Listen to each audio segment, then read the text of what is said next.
Halo, selamat siang. Apa kabar? Semoga kalian tetap sehat, tetap semangat untuk belajar daring, dan semoga kalian menikmati waktu-waktu kalian di tengah keluarga. Ya, hari ini kita ketemu lagi di kelas statistik. Kita akan belajar hari ini tentang pendugaan atau estimator. Nah, materinya sudah saya upload di classroom kita, sebuah file PPT yang hanya terdiri dari 10 slide saja. Jadi mestinya itu nggak terlalu banyak. Semoga kalian bisa pelajari dengan baik di minggu ini. Ya, kenapa di tampilan kita ini ada tabel normal standar? Kalian tentunya masih ingat. Ini yang minggu lalu kita pelajari cara membacanya. Nah, nanti kita akan tetap pakai lagi di sini untuk menghitung estimator, untuk menghitung penduga. Ya, mari kita mulai dengan ini. Kenapa kok kita harus melakukan pendugaan? Ya, alasannya ada di slide yang kedua. Di situ ada penjelasan tentang populasi dan tentang sampel. Jadi sebetulnya idealnya sebuah penelitian itu dilakukan pada populasi. Ya, kalian bisa lihat di situ definisi populasi itu apa? Kata kuncinya ada di kata-kata yang saya kasih warna merah. Jadi populasi itu adalah keseluruhan unsur yang akan diteliti. Nah, jadi tadi saya katakan idealnya kalau kita meneliti itu kita mengukur populasi. Objek penelitian kita seharusnya adalah populasi. Tapi kemudian banyak hal yang mengakibatkan kita tidak bisa meneliti populasi, sehingga kita harus meneliti sampel. Sampel adalah, di slide kedua juga dijelaskan, sampel adalah sebagian unsur populasi yang dijadikan objek penelitian. Ya, kenapa kok kita tidak bisa meneliti populasi? Nah, biasanya populasi itu jumlahnya cukup banyak, sehingga kalau kita akan mengukur populasi, itu akan membutuhkan waktu yang lama, membutuhkan biaya yang besar, dan membutuhkan sumber daya yang lain yang juga besar. Dan kadang bahkan kita tidak bisa meneliti populasi, sehingga kita hanya bisa mengukur atau meneliti sampel saja. Sebagai contoh, kalau kita akan menghitung berapa rata-rata umur mahasiswa di Kota Semarang, berapa rata-rata umur mahasiswa di Kota Semarang, berarti yang kita sebut sebagai populasi apa? Ya, semua mahasiswa di Kota Semarang. Tentunya jumlahnya sangat banyak, begitu banyak, sehingga kalau kita akan mengukur atau mengumpulkan data umur mereka masing-masing, itu butuh waktu yang cukup lama. Kemudian bagaimana? Ya, supaya lebih sederhana, kita akan menggunakan yang namanya sampel. Kita misalnya akan pilih beberapa mahasiswa saja dari masing-masing perguruan tinggi, dan itu yang akan kita teliti, berapa umur mereka. Nah, karena yang kita ukur adalah sampel, kemudian ukuran itu adalah menjadi ukuran dari populasi, terkadang mengandung kesalahan. Ya, nah itu nanti yang akan kita pelajari. Tapi itulah yang disebut sebagai estimator. Ya, nah kita punya dua jenis estimator atau penduga. Yang pertama adalah estimator titik. Kemudian yang kedua adalah estimator interval. Yang namanya estimator titik itu berarti satu parameter dari populasi akan diduga atau diestimasi dengan satu estimasi nilai juga dari sampel. Jadi misalkan kalau mu itu adalah mean atau rata-rata dari populasi. Nah, penduganya adalah mean dari sampel. Dan ini simbol kita sekarang adalah X bar. Jadi kalau mu itu adalah rata-rata populasi, mean populasi, maka mean sampel itu kita beri simbol dengan X bar. Kemudian kalau sigma kuadrat, ini adalah variansi dari populasi. Kemudian akan diduga dengan variansi dari sampel. Ini simbolnya adalah bukan sigma lagi tetapi S kuadrat. Nah, begitu seterusnya. Nah, inilah yang disebut sebagai estimasi titik. Satu nilai dari populasi diduga dengan satu nilai dari sampel. Itu yang disebut sebagai estimasi titik. Ya. Nah, sekarang kita akan lihat. Ini ada kelemahannya, yaitu bahwa kita tidak bisa menghitung atau mengukur atau menentukan terlebih dahulu seberapa besar estimasi titik kita ini benar. Berapa probabilitas dia benar. Nah, itu kelemahan utamanya. Sehingga kita mengembangkan yang kedua yang namanya adalah estimasi interval. Nah, penjelasan tentang estimasi titik dan estimasi interval kalian bisa baca di slide yang keempat. Di situ ada penjelasan apa itu estimasi titik dan apa itu estimasi interval. Nah, sekarang kita akan fokus di estimasi interval. Kalian bisa baca mulai dari slide kelima. Ya, kita akan fokus di estimasi interval. Nah, sebetulnya ada banyak rumus estimasi interval ini tergantung dari apa yang akan kita estimasi. Nah, kita pelajari salah satunya yaitu estimasi untuk min populasi, untuk rata-rata populasi. Nah, di slide yang kelima ada rumusnya. Saya akan tuliskan sekali lagi di sini. Rumusnya begini. X bar dikurangi Z alfa per 2 dikalikan sigma dibagi dengan akar N. Nah, ini lebih kecil dari mu, kemudian X bar ditambah Z alfa per 2 dikalikan sigma per akar N. Ya. Seolah-olah rumusnya panjang, tapi sebetulnya kalau kalian perhatikan bagian kanan dan kiri, lebih tepatnya kiri dan kanan, mana tadi ya? Ya, kiri dan kanan ini sama, hanya berbeda tandanya. Yang di sebelah kiri tandanya adalah negatif, sebelah kanan tandanya adalah plus, ya. Nah, sebelum kita lanjutkan ke rumusnya, kita lebih lanjut membicarakan tentang rumusnya. Kita akan bicarakan dulu ini. Apa sih keuntungannya kalau kita menggunakan estimasi interval? Yang pertama adalah kita bisa mengukur atau menentukan bahkan berapa probabilitas bahwa estimasi kita ini benar. Nanti bisa kita hitung. Ya, itu keuntungan yang utama.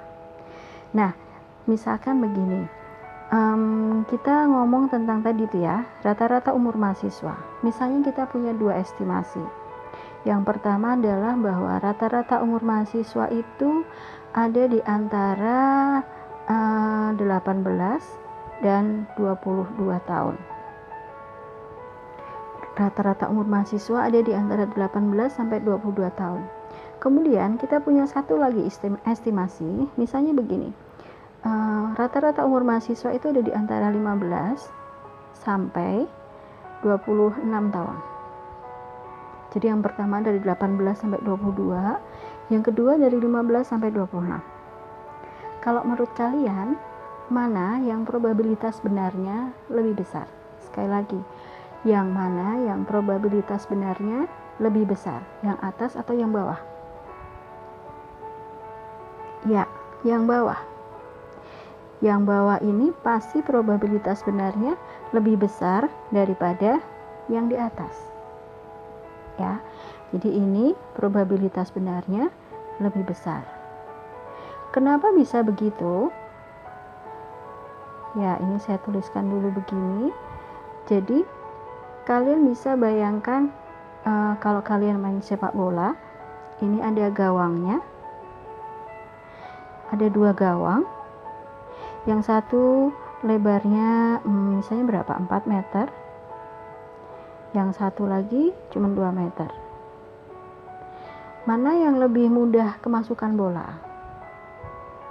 Ya, yang lebih mudah gol yang mana? Pasti yang ini. Kenapa? Karena gawangnya lebih lebar. Jadi semakin banyak bola yang bisa masuk di situ. Nah, sama. Untuk estimasi interval itu juga sama. Semakin panjang interval, saya tulis biar kalian ingat ya. Semakin panjang interval, maka probabilitas benarnya akan semakin apa? Semakin besar. Ya. Nah, berarti kita bisa dong bikin estimasi interval yang 100% benar, yang pasti benar. Bisa nggak? Bisa. Jawabannya bisa. Tetapi, kalau interval kita itu menjadi terlalu panjang, itu kadang menjadi nggak ada nilai informasinya. Misalnya begini, orang tua kalian menelpon ke saya, menanyakan, berapa IPK anak saya?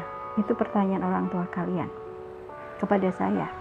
Kemudian tanpa melihat data apapun, saya bilang, IPK putra Bapak Ibu adalah antara 0 sampai 4. Itu pasti benar kan? Pasti benar, 100% benar. Tetapi nggak ada nilai informasinya. Kenapa? Karena memang IP itu selalu besarnya dari 0 sampai 4. Nggak ada yang lebih kecil dari 0, nggak ada yang lebih besar dari 4. Jadi itu pasti benar 100%, tetapi nggak ada nilai informasinya. Akan lebih baik kalau misalkan saya mengatakan begini, seingat saya, IPK putra Bapak Ibu antara 2,75 sampai 3,03. Karena saya hanya menjawab seingat saya, berarti ada unsur salah, kemungkinan salah. Tetapi itu akan lebih informatif daripada saya menjawab dari 0 sampai 4. Ya, jadi diingat, kita tidak akan pernah membuat estimasi interval yang 100% benar. Kita selalu menggunakan alfa, ada unsur salahnya, supaya interval kita menjadi tidak terlalu panjang, sehingga menjadi informatif. Ya, kita akan kembali ke rumus. Mungkin karena rumusnya ada di atas, saya akan tulis sekali lagi, sama persis dengan yang di atas.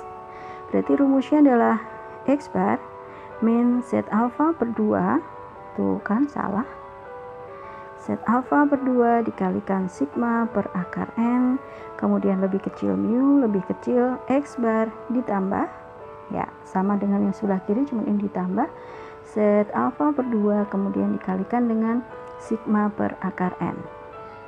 Ya, di sini X bar adalah rata-rata sampel, kemudian sigma ini adalah simpangan baku. Kalau N-nya besar, boleh diganti dengan S. Kemudian N ini adalah ukuran sampel. Ya. Nah, kemudian kalian lihat nih, ini ada Z alpha per 2. Apakah itu? Nah, itu yang akan kita cari di tabel nanti. Tapi yang jelas alpha ini adalah tingkat kesalahan. Tingkat kesalahan. Jadi kalau alfa itu adalah tingkat kesalahan, maka 1 min alfa ini justru adalah tingkat kebenaran. Ya. Nah, sekarang kita akan belajar mencari Z alfa. Cukup jauh ya, tabelnya di ujung sana di atas, tapi nggak apa-apa. Ya. Jadi misalnya nih, kita mau mencari Z 5%, itu berapa? Atau Z 5% bisa kita tulis 0,05, itu berapa gitu ya. Nah, rumus dasarnya adalah begini, probabilitas Z lebih besar dari Z alpha ini sama dengan alpha. Ini rumus dasarnya, kalian harus tahu. Nah, tapi kemudian bagaimana mengimplementasikannya?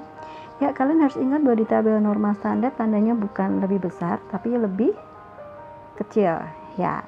Jadi kita bisa tuliskan 1 dikurangi probabilitas Z, tandanya berubah menjadi lebih kecil. Ini sama dengan alfa. Berarti probabilitas Z lebih kecil dari Z alfa itu harus sama dengan alfa ya. Nah, ini yang harus kalian perhatikan. Jadi misalnya tadi kita mau mencari Z 0,05 berapa, persamaan dasar kita menjadi begini. Probabilitas Z lebih besar Z 0,05 ini sama dengan 0,05. Ini sama. Ini alfa juga. Ini 0,05 berarti di sini juga 0,05. Kalau di sini 0,03, di sini juga 0,03 dan seterusnya. Nah, kemudian ini kita bisa ubah tulisannya menjadi begini. 1 dikurangi probabilitas Z lebih kecil dari Z 0,05. Ini sama dengan 0,05. Jadi probabilitas Z lebih kecil Z 0,05 sama dengan berapa? Ya, ini salah kan? Ini bukan alfa. Tapi ini adalah 1 min alfa.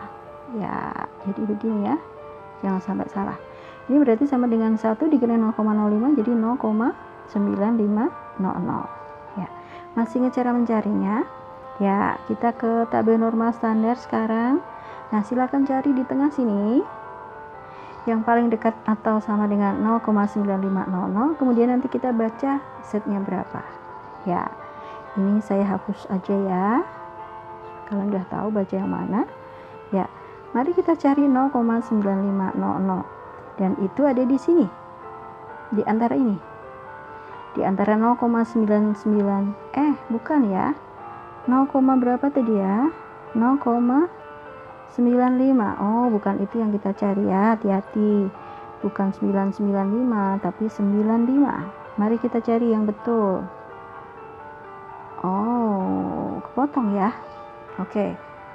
Nanti kalian bisa lihat 0,95 itu, atau begini aja.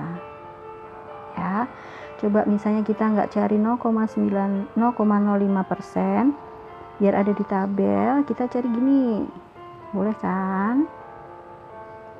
Kita cari set 1%. Ya. Jadi, mari kita betulkan yang ini. Ini bukan 05. Tapi ini adalah 01, ini juga 01. Kemudian ini 01. 0,01, di sini 0,01 juga. Di sini 0,1, di sini hasilnya adalah 1 dikurangi 0,01 berarti 0,9900. Kebanyakan nolnya ya. 2 aja.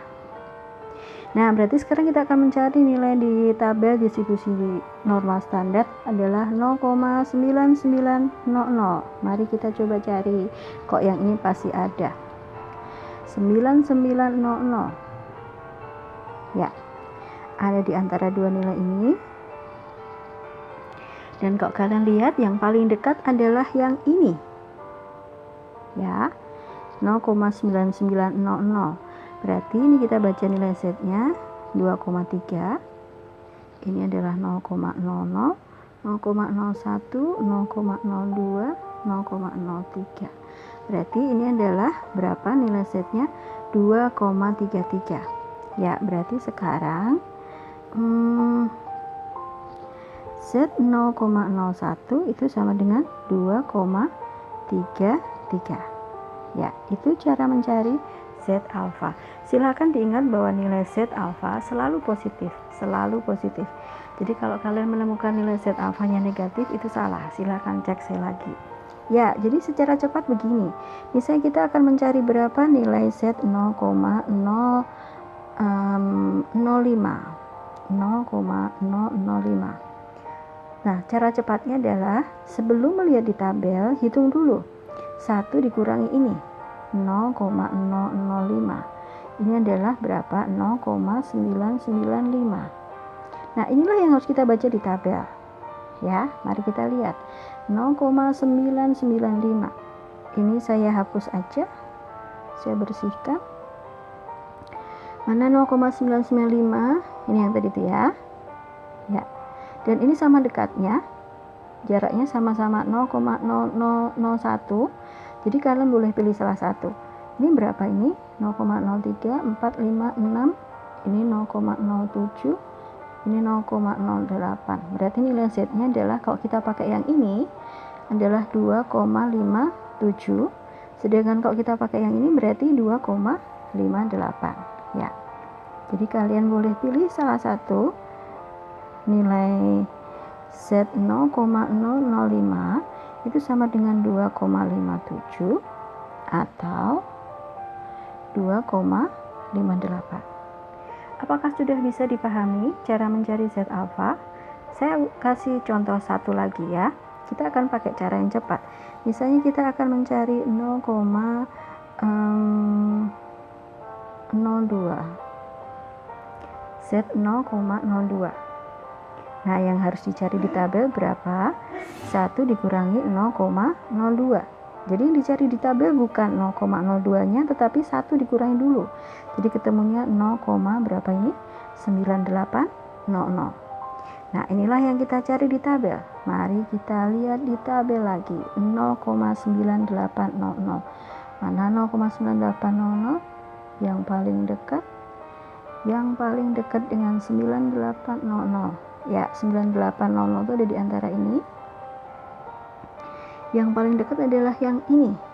Jaraknya cuma 0,0002. Kalau yang ini kan jaraknya 0,0003. Berarti ini yang kita baca nilai setnya berapa? 2,0, ini 3, 4, 5. Jadi 2,05. Jadi kita baca di tabel bahwa set 0,02 sama dengan 2, berapa tadi ya? 0, 1, 2, 3, 4, 5. 2,05. Ya, itu cara kita menentukan set alfa. Nah, nanti kalau kita sudah bisa menentukan set alfa berapa, kita tinggal masukkan ke rumus yang ini untuk bisa mendapatkan estimasi interval. Nah, setelah ini nanti di bagian berikutnya kita akan mencoba menggunakan rumus ini pada soal latihan yang sudah ada di slide ya. Semoga kalian bisa paham cara menentukan set alfa.